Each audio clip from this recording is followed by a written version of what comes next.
Señor bendito Dios, venimos hoy delante de ti y de parte de ti, Señor, que en este recinto siempre se predica tu palabra, siempre buscamos la manera de que seas tú el que nos hables a cada uno de nosotros, bendito Dios. Y como lo dice tu palabra en 1 Corintios, nosotros venimos delante de ti y también de parte de ti, mi Dios, para poder enseñar de este taller que tú has estado teniendo a bien poner en nuestro corazón, que lo estemos llevando a cabo, mi Señor.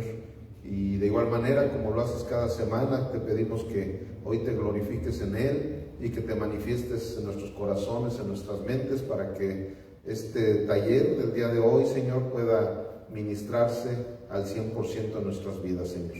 Todo esto te lo pedimos en Cristo Jesús. Amén, amén y amén.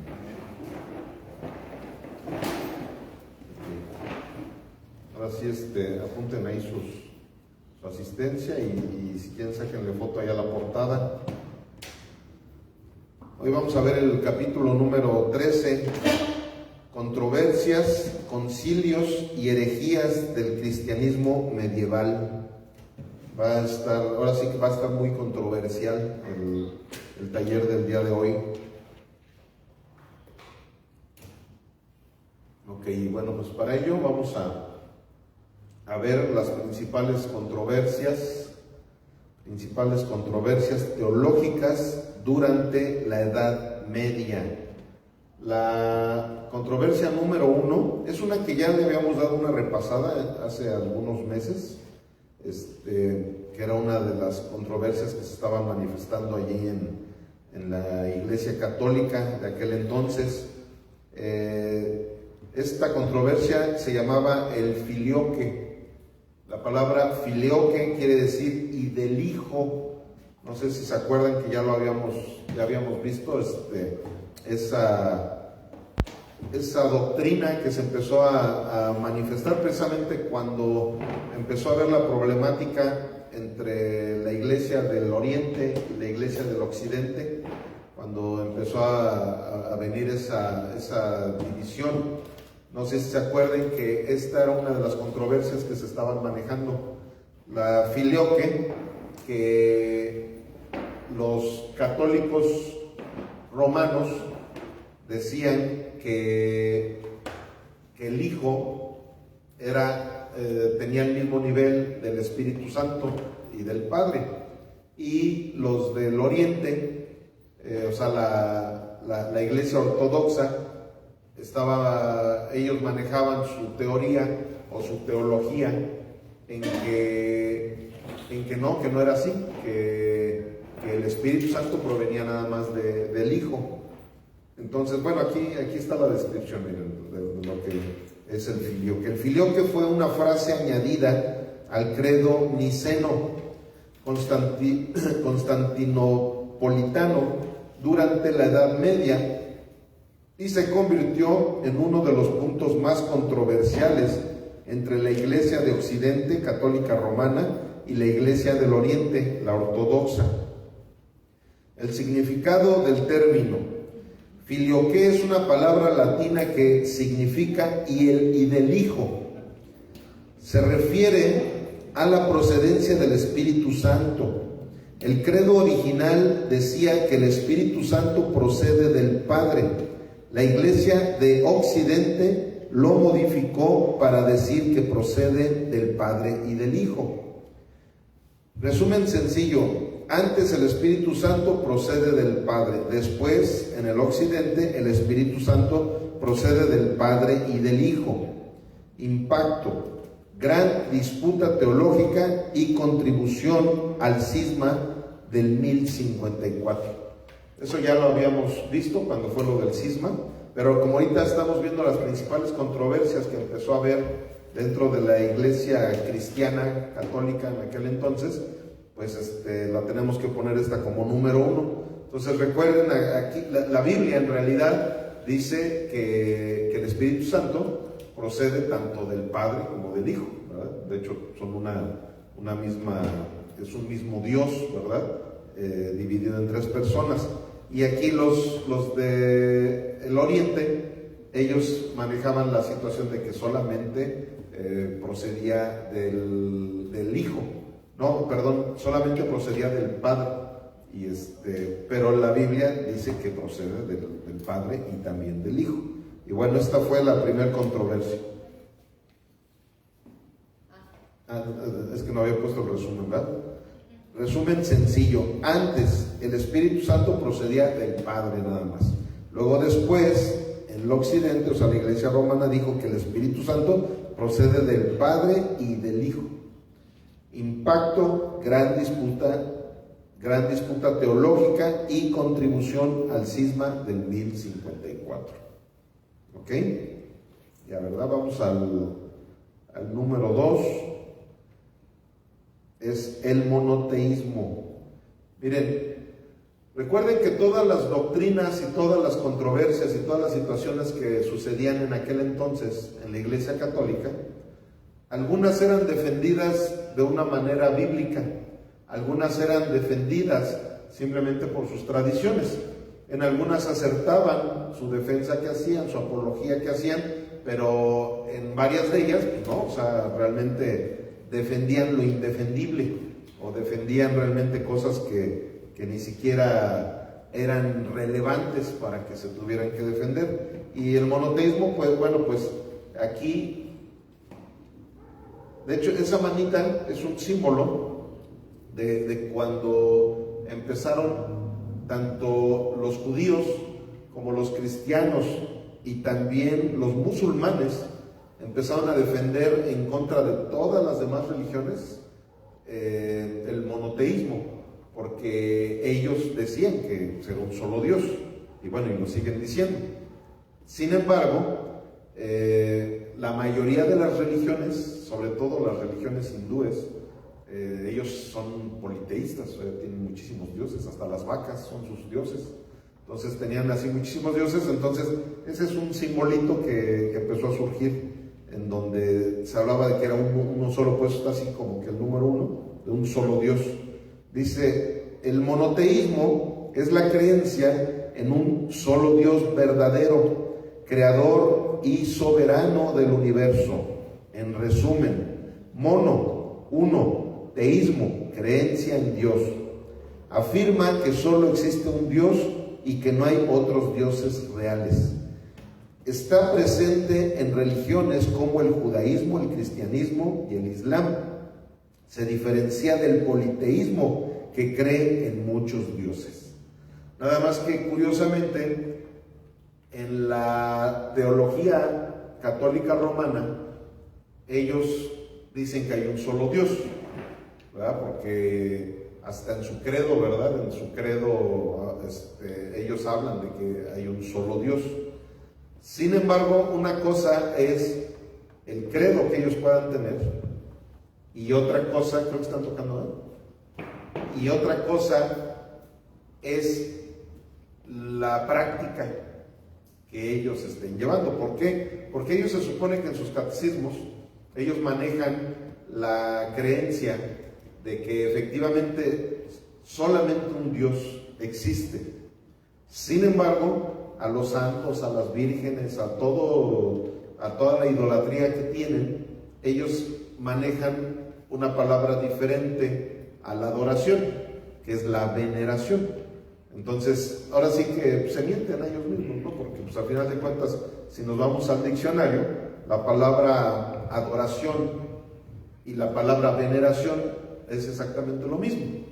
Entonces, pero sin embargo, se supone que en su credo dicen hay un solo Dios. Y por eso se llama que es una religión monoteísta. ¿Sí, Richard? Tomando en cuenta esta idea de monoteísmo y considerando que en ocasiones se ha mencionado que cuando una persona tiene más amor al dinero que a Dios, está endiosando al dinero. Claro. Cuando ama más algo material más que a Dios. Entonces, hoy en día también hasta un cristiano sin darse cuenta puede ser politeísta, Sí, no, claro. ¿Verdad que sí? Así es, exacto. Solo quería Sí, ahora sí. observar ese punto. Ahora sí que de la misma manera, como lo comento, ellos solitos se engañan, así hay muchos evangélicos que solitos se engañan, ¿verdad? Que dicen somos monoteístas, sí, no, la iglesia romana, de por sí, gracias a la superstición tan tremenda, y ahorita vamos a ir viendo precisamente todas las herejías, gracias a la superstición tan tremenda que siempre se ha manejado en esa religión, los lleva a idolatrar una imagen, a idolatrar a una persona viva, a idolatrar a una persona muerta, a idolatrar objetos por su fetichismo que tienen, por toda esa situación. Sin embargo, el evangélico se supone que una de las cosas principales en las cuales se quiere distinguir de esas otras religiones es cero idolatría. Sin embargo, yo desde el púlpito, casi cada domingo, doy ejemplos de muchos otros ídolos, ¿verdad? O sea, y el más tremendo pues es el dinero. O sea, sí, al final de cuentas, y hasta como lo hemos visto, Jesús es al único que le lo puso así al nivel de que era un señor también.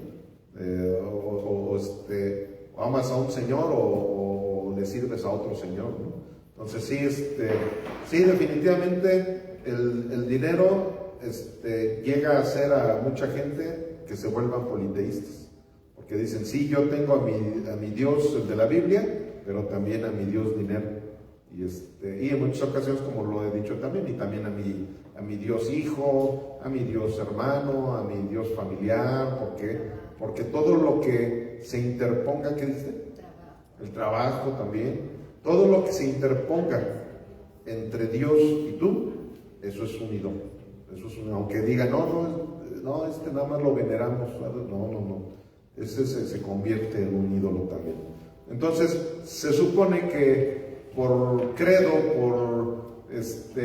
oficialmente hablando, es una religión monoteísta, pero en la práctica, la verdad es que son politeístas. ¿Sale? Y vamos a la tercera controversia, que es el adopcionismo medieval. Miren, el adopcionismo fue una doctrina herética en la Edad Media. Decía que Jesús no era hijo de Dios por naturaleza, sino que fue adoptado como hijo en su bautismo o en su resurrección. ¿Saben la de herejías que luego salen? Fue defendida sobre todo fue defendida sobre todo por Elipando de Toledo y Félix de Urgel en el siglo 8 y 9. La Iglesia la rechazó porque contradice la enseñanza bíblica de que Cristo es Hijo eterno de Dios, no adoptado. Fue condenada en varios concilios. Frankfurt 794, entre otros. En pocas palabras, el adopcionismo medieval afirmaba que Cristo era un hombre adoptado por Dios y no el Hijo eterno. La Iglesia lo declaró herejía. O sea, aquí la Iglesia católica hizo bien, ¿verdad?, en haber declarado esta herejía.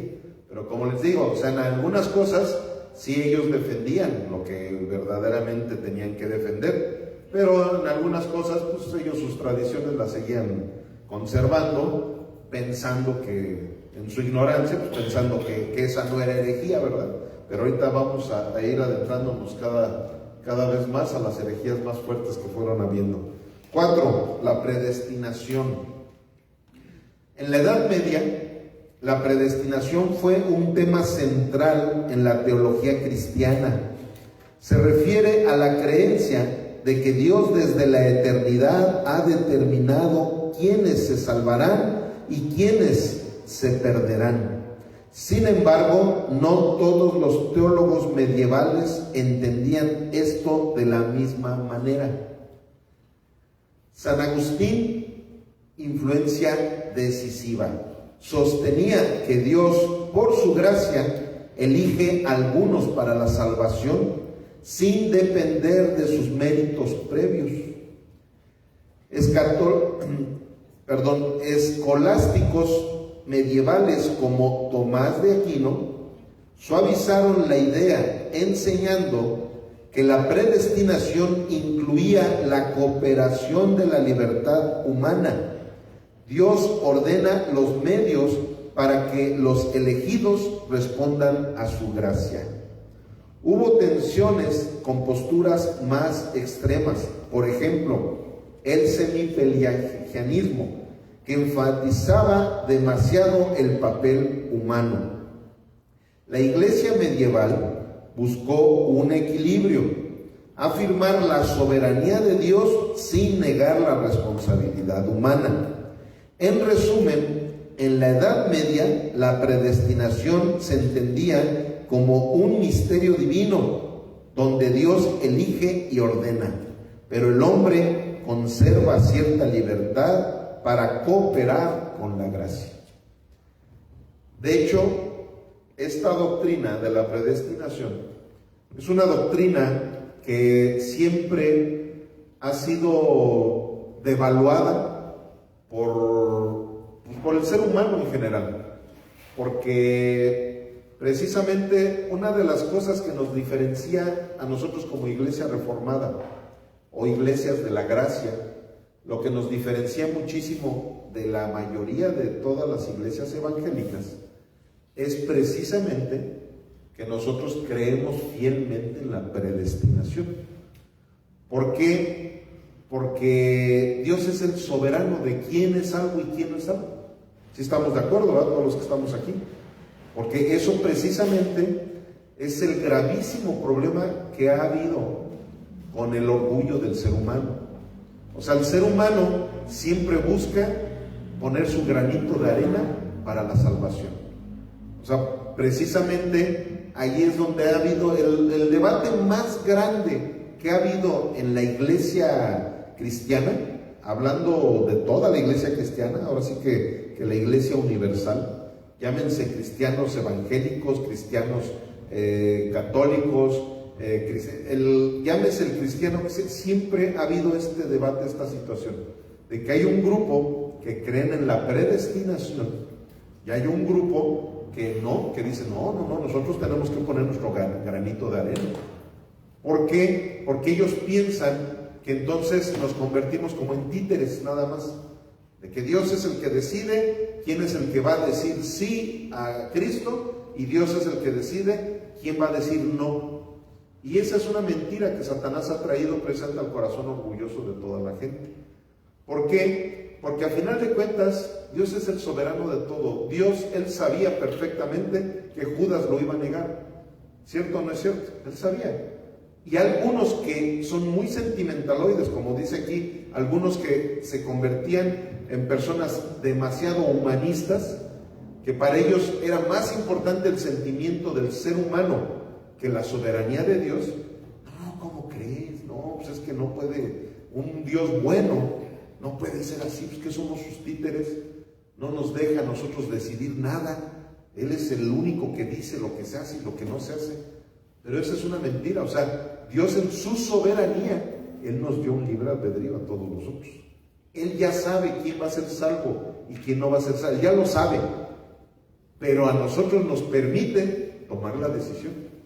Por eso recuerden que yo siempre digo esa frase, precisamente es una frase reformada, que dice, Dios es soberano, pero el hombre es ¿qué? Responsable. O sea, Dios nos da una responsabilidad, nos da un libre albedrío para que nosotros decidamos lo que Él ya sabe. ¿Sí me estoy explicando, familia? Porque esto es algo tan importante que la gente, por no entenderlo, por eso es que sigue en las obras. No permiten que la gracia se manifieste de la manera correcta en sus vidas, porque al no entender lo que es la predestinación, algunos incluso hasta se rebelan y dicen, no, yo por eso mejor me salgo de esa iglesia, ¿verdad? Porque ahí me tratan como si yo fuera un títere de Dios y yo no quiero ser un títere de nadie. Y al no querer ser títere de Dios, pues te conviertes en títere del diablo, ¿verdad? Porque no hay de otra. Siempre nuestra vida va a depender de alguien que está por encima de nosotros. Entonces, aquí es esta doctrina, la Iglesia Católica la abrazaba, pero también de la misma manera como abrazaban el monoteísmo. O sea, en cuestión confesión de fe, por así decirlo, ellos creían en la predestinación. Sin embargo, pues simplemente ¿qué hacen los católicos? Ellos, en base a sus obras, a las indulgencias, a esto, al otro, dicen que se van a poder ellos salvar de salirse del purgatorio y todas esas cosas. Una cosa es lo que esté en su credo, lo que esté en su confesión de fe, y otra cosa es lo que lleven realmente a la práctica y lo que van metiendo ahí en sus catecismos también. Sí, Richard. Bueno, una de las cosas que el lado contrario de la predestinación es que en muchas iglesias está la idea donde dice el pastor: si tú has dejado de venir a la iglesia y te vas, ya el diablo, ya eres del diablo. Y pierdes tu salvación. Que entonces quiere decir que la salvación depende del hombre. Así es. Y te hacen hacerse sentir que un día eres algo y otro día no. Exacto. Precisamente esa Hoy doctrina de la regué, predestinación es la que divide ese pensamiento. Si me muero, hay veces que hay saberes que dicen: es que no sé dónde esté. Dice: es que si me hubiera muerto ayer se hubiera sido salvo, pero hoy ya no, porque pequé, y ya entonces como pequé ya se me fue la salvación. Y sí, en el velorio dice la esposa: es que ayer peleamos y ya se murió, ya no amaneció vivo. Sí. Se lo llevó al chanclas. Sí, y es precisamente por eso, porque no entienden esta doctrina de la predestinación. O sea, en realidad, el que ya fue predestinado para ser salvo va a tener frutos dignos de arrepentimiento. O sea, porque eso sí, si tú estás viendo una persona que definitivamente se va de una iglesia de sana doctrina para irse al mundo, dices: no es que haya perdido su salvación, más bien nunca la tuvo. O sea, más bien nunca la tuvo. Sin embargo, la gente que fue predestinada para ser salvos, porque la Biblia lo dice. Vamos a ver, si me haces favor, Richard, si me puedes leer Efesios 1, del 2 en adelante, porque no me acuerdo exactamente, pero así, verlo leyendo ahí 2 en adelante. Dice: bendito el Dios y Padre de nuestro Señor Jesucristo, que nos ha dado toda bendición espiritual en los lugares celestiales, en Cristo Jesús. Y ahí sigue Efesios capítulo 1, a partir del versículo 2, que es lo que estaba ahorita yo recitando. Dice: gracia y paz a vosotros de Dios nuestro Padre Celestial, Señor Jesucristo. Bendito sea Dios y Padre nuestro, Señor Jesucristo, que nos bendijo con toda bendición espiritual en los lugares celestiales en Cristo, según nos escogió en Él antes de la fundación del mundo, para que fuésemos santos y sin mancha delante de Él, en amor, habiéndonos predestinado para ser adoptados hijos suyos por medio de Jesucristo, según el puro afecto de su voluntad. Ya está ahí. Ya se dio cuenta. O sea, la Biblia habla de la predestinación. Entonces, ahí claramente nos está diciendo que el Señor ya nos ha dado toda bendición espiritual en los lugares celestiales en Cristo Jesús, por el puro afecto de su voluntad. Y dice ahí claramente que desde antes de la fundación del mundo, Él ya nos había predestinado. Entonces, claro que la predestinación existe, nada más que a algunos no les gusta. O sea, ellos piensan que ellos pueden ganarse. Y al ser predestinado, si tú ya fuiste predestinado por Dios, ¿quién te va a poder quitar esa salvación? O sea, ya nadie te la va a poder quitar. Sin embargo, la salvación sí resulta en obras. O sea, tus obras son las que manifiestan o dan la evidencia de si eres realmente salvo o no eres salvo. Vamos a suponer, pastor, que en la congregación hay multitudes y matrimonios que se divorcian. ¿Usted qué piensa? ¿Son personas que fueron salvas o no son salvas? Pues depende la situación, pero en su mayoría no. En su mayoría no. O sea, el divorcio definitivamente es algo que Dios aborrece. Entonces, en su mayoría, porque han habido casos en los cuales incluso yo mismo sí he llegado a recomendar. Pero ¿sabes por qué?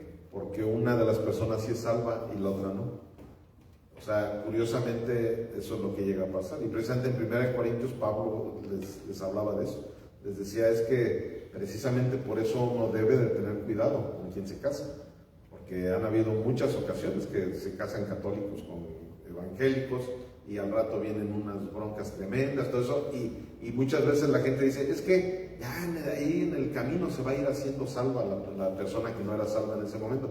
Pero si nunca fue predestinada, por mucho que le estés llevando a la iglesia y esto y ¿qué sucede? Que se hace una guerra horrible, una guerra tremenda. Y por ejemplo, pastor, que llega una persona y dice, pues fui cristiano, pero me divorcié, ¿se puede arrepentir? Y pues claro, pues él te puede volver a... Sí, claro, te perdona de ese pecado, porque sí, el divorciarse es un pecado.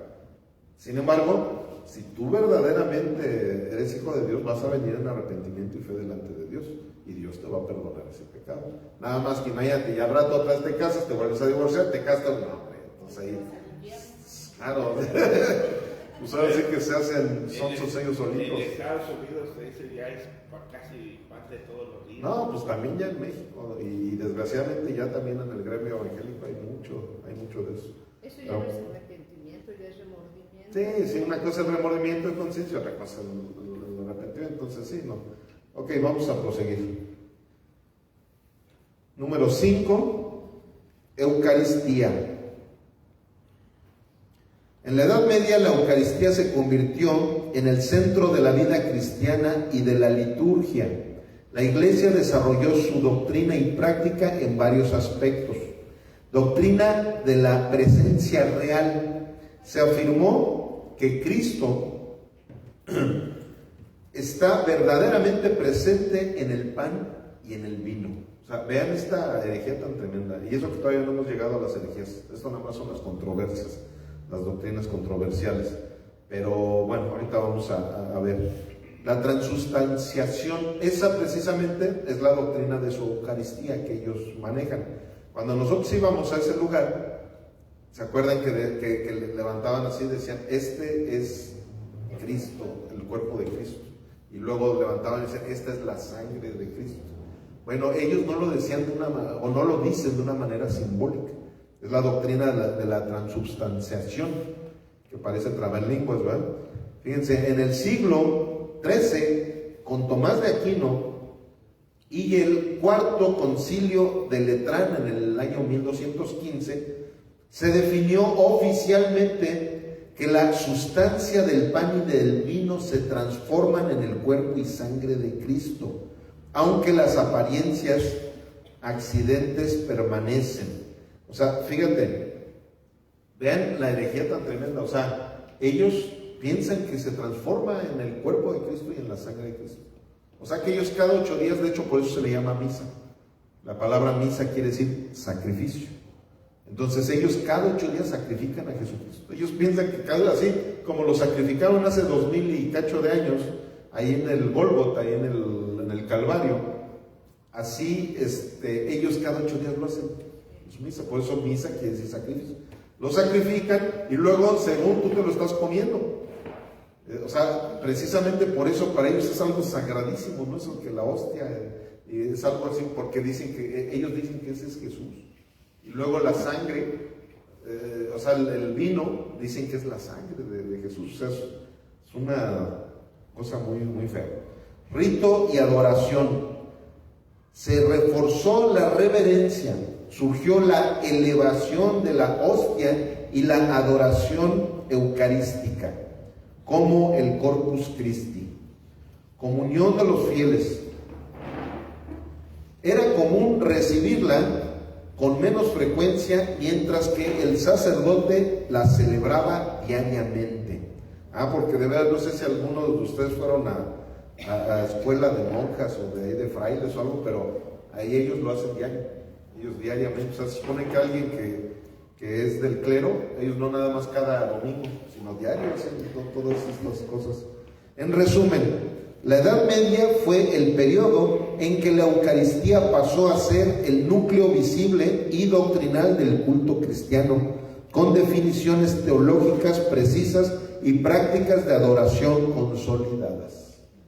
¿Okay? Vámonos al 6, porque ya se me está viniendo el tiempo encima. 6. La virginidad perpetua. En la Edad Media, la virginidad perpetua de María, que sostiene que María fue virgen antes, durante y después del nacimiento de Jesús, no se consideraba herejía, sino doctrina oficial de la Iglesia. De hecho, fue ampliamente defendida por teólogos y concilios. Sin embargo, las herejías relacionadas con este tema consistían en negar esa virginidad perpetua. Cualquier grupo o maestro que afirmara que María tuvo otros hijos o que perdió su virginidad tras el parto era acusado de herejía. En resumen, así porque miren, nada más les voy a decir una cosa. Supongamos que a lo mejor Jesús no hubiera tenido más hermanos, que sí los tuvo, ¿verdad? Porque en todo el Nuevo Testamento habla de sus hermanos y de sus hermanas que Jesucristo tuvo, hermanos carnales, hermanos de sangre. Supongamos que no tuvo, de todas maneras, cuando Jesús nació, ahí perdió la virginidad. O sea, por donde la veamos, esto es una herejía. El hecho de que ellos afirmen de que ella fue virgen antes, durante y después de nuestro Señor Jesucristo. Si vivió el matrimonio con José, claro, que no tuvieran amor. Es más, es un delito y sigue siendo un delito tanto para judíos como para muchas culturas. Es un delito que la esposa o el esposo no cumpla con sus deberes maritales. ¿Me explico? Y ni modo que la madre de Jesús, que ella era tan virtuosa, iba a caer en ese delito. O sea, por donde la queramos ver, o sea, es una fantasía que ellos se inventaron, no entiendo por qué, pero pues ahorita vamos a entender un poquito del por qué. Dice, en resumen, doctrina oficial medieval, María Virgen perpetuamente. Considerado herejía negar su virginidad perpetua. Defensores destacados, fíjense, es lo que les decía, Agustín de Hipona y muchos teólogos que mis respetos tremendos, pero por estar dentro de esa religión, pues tenían sus influencias. Agustín de Hipona, siendo un teólogo tan bueno, que él defendía, precisamente Agustín de Hipona es de los que defendía lo de la predestinación y todas las doctrinas teológicas tan grandes y tan buenas que conserva la iglesia cristiana, las defendía Agustín de Hipona. Sin embargo, vean, él defendía de que María era perpetuamente virgen. Era una de las fallitas que tenía ahí a Jerónimo, que también fue otro teólogo buenísimo, y los teólogos escolásticos. Ahorita vamos a ver quiénes eran los teólogos escolásticos. Así, en la Edad Media, la virginidad perpetua de María fue un pilar doctrinal y su negación era vista como herejía. Y hasta la fecha. De hecho, a mí una vez me dijeron que yo era un hereje por haberle dicho a un padrecito de que Jesús tenía más hermanos. Y a las monjitas también, ¿verdad? Es que mis hijas iban en escuelas de monjas y era cuando empezábamos a leer la Biblia y empezamos en el cristianismo y todo eso. Y sí, un día me eché un debate bien tremendo. Y me decía, usted es un hereje, señor. O sea, perdóname, pero aquí está, ahí lo dice en la Biblia, ¿no? Hace 100 años se lo hubieran llevado a un calabozo. Ah, sí, no. Se hubieran puesto una boquetiza. Sí, pues en la época inquisitiva, precisamente. Número 7.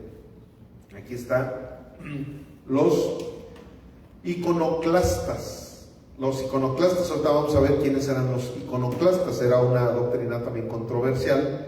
Dice, los iconoclastas fueron quienes se opusieron al uso y veneración de imágenes religiosas, iconos en la iglesia, de ahí viene la palabra icono. Es más, esto también le dimos una repasadita cuando fue lo de la división de la iglesia romana y ortodoxa, no sé si se acuerdan, de que aquí los iconoclastas empezaban a decir, que eran los ortodoxos, precisamente decían, no, es que no debes de tener imágenes en tus, no es cierto, al revés, no tienes que tener esculturas, puedes tener imágenes en tus paredes, pero no esculturas.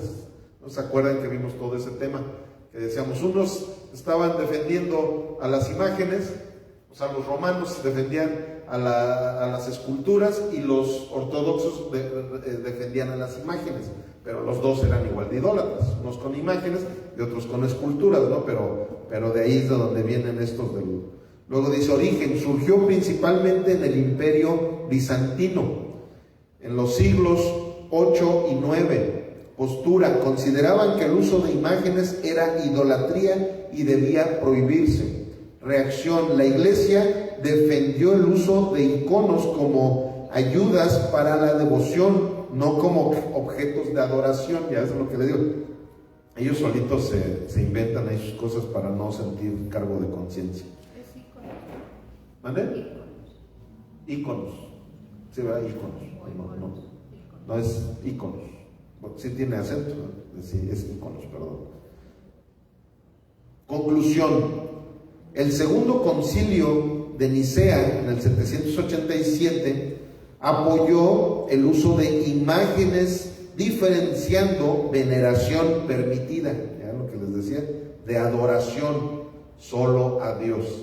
Tú a un católico cuando le hablas de la idolatría, no, es que nosotros no idolatramos a las imágenes, las veneramos, te dicen. Y luego le dices, pero ¿por qué te hincas, no, delante de ellas y hasta las tocas y te persinas? No, es que eso es veneración. No, pues es que ve lo que dice el diccionario de la lengua española. Ahí te darás cuenta que es lo mismo, o sea, lo que tú estás haciendo, pero ellos no lo entienden, ellos se defienden con eso. Dicen, no, solo a Dios hay que adorar, pero a la Virgencita, a San Pillín de los Camotes, a fulanito, a sultanito, a ese hay que venerarlos, pero no es idolatría. Ellos dicen así, ¿verdad?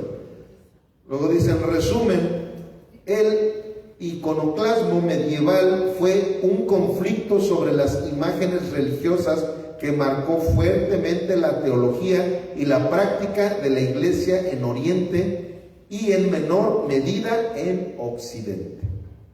¿Okay? Y eso les digo, ya lo habíamos repasado cuando fue el cisma de la iglesia. Concilios celebrados durante la Edad Media. Me voy a ir rapidito porque ya se nos está viniendo el tiempo. Una forma de resolver de manera universal las controversias teológicas fueron los concilios ecuménicos. Desde el principio del papado, muchos cristianos creían que el poder máximo de la iglesia no debía estar en las manos de un solo hombre. Sabían que la iglesia sería mejor gobernada por un cuerpo de líderes cristianos que representara a toda la cristiandad. Esa idea fue llamada movimiento conciliar. Eso fue algo muy bueno, la verdad, que hizo la Iglesia Católica, y es algo muy bueno que debe de hacer cualquier iglesia local cristiana. Es como nosotros tenemos un concilio, tenemos un consejo de ancianos. Aquí está Alex, es más, ya hasta los muchachos también son parte del concilio, porque como ellos son líderes de jóvenes, ya los integramos también dentro del consejo de ancianos. Está mi esposita, está Moy y está Vi. Son parte del consejo de ancianos que tenemos en esta iglesia, y les voy a platicar algo. Sí, ya dije Alex también. Dije Alex, Lolita, y les voy a decir por qué. Miren, cuando hay alguna cosa, sobre todo cuando son cosas relevantes, tenemos un grupo en donde les mando ahí, oigan, ¿cómo ven esta situación? Cuando no son cosas así, cuando son cosas sin importancia, bueno, ya nada más les aviso luego, oigan, vamos a hacer esto, vamos a hacer lo otro, vamos a hacer aquello. Pero cuando son cosas relevantes, les mando ahí un mensajito para que lo aprueben, o que haya una votación incluso. ¿Por qué? Porque si yo me manejara solo para tomar todas las decisiones de la iglesia, y sobre todo las relevantes, Eso sería algo que va en contra de la palabra de Dios incluso, y en contra de una sana convivencia incluso para la iglesia. Entonces esto fue algo muy bueno, que ellos fueron los que empezaron con los concilios. ¿Por qué? Porque también desde la época bíblica había concilios. El primer concilio fue el de Jerusalén, en donde estaban todos los apóstoles en ese concilio. Entonces, ¿qué sucede? Ellos ya lo implementaron como algo oficial, y es algo que, les voy a decir algo, desgraciadamente, que creen que la mayoría de iglesias no tienen su concilio. La mayoría no. O sea, el pastor es el que dice, o su esposa, ¿no? Porque luego hay veces que más bien hasta la esposa es la que dice lo que se tiene que hacer, y nunca lo manejan con... Es más, hay veces que llega un momento en que incluso se tiene que poner a votación cuando está muy involucrada toda la iglesia, en donde también a toda la iglesia se le tiene que involucrar. Como la vez que dijimos que vamos a poner esto, se involucra a la iglesia. ¿Por qué? Porque la misma iglesia empieza a cooperar y cosas por el estilo. Entonces, nunca debe de haber esa situación de que solamente el pastor es el que lo debe de hacer. Bueno, en aquel entonces, ¿qué sucedía? Era solamente el Papa.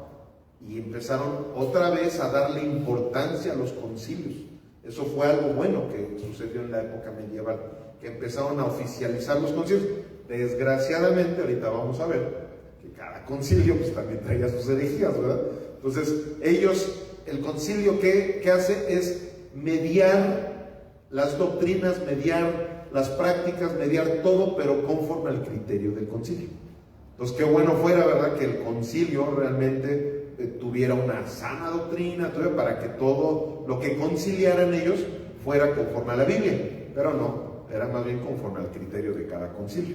Y eso es lo que vamos a ir viendo ahorita. Miren, el primer concilio, número 1, tercer concilio de Constantinopla, del 680 al 681, condenó al monoteísmo. O sea, aquí este es monoteísmo, no monoteísmo. Acuérdense que todo eso ya lo fuimos viendo, pero ahorita estamos viendo las fechas y todo eso de cuándo y cuándo fue cada cosa.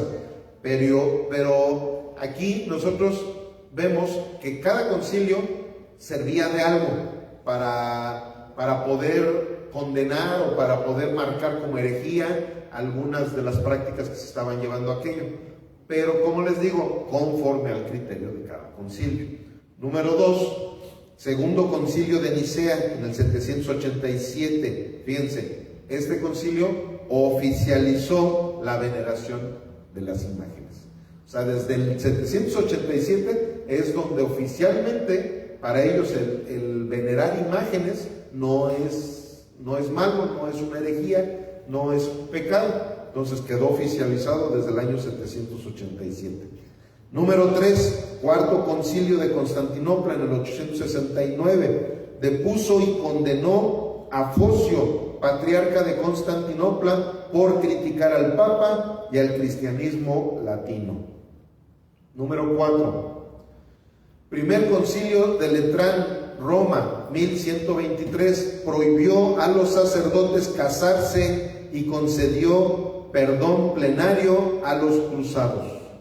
Ahí es donde empezó esa práctica del celibato. O sea, porque luego la gente piensa que fue de todas. No, eso fue ahí en el año 1123, cuando empezó esta situación con este primer concilio de Letrán.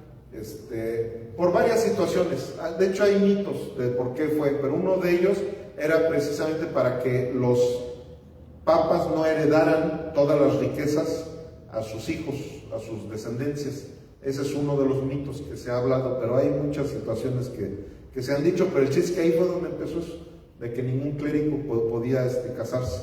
Número 5, segundo concilio de Letrán, 1139, excomulgó a los laicos que no pagaran los diezmos a la iglesia y condenó a Arnaldo de Brescia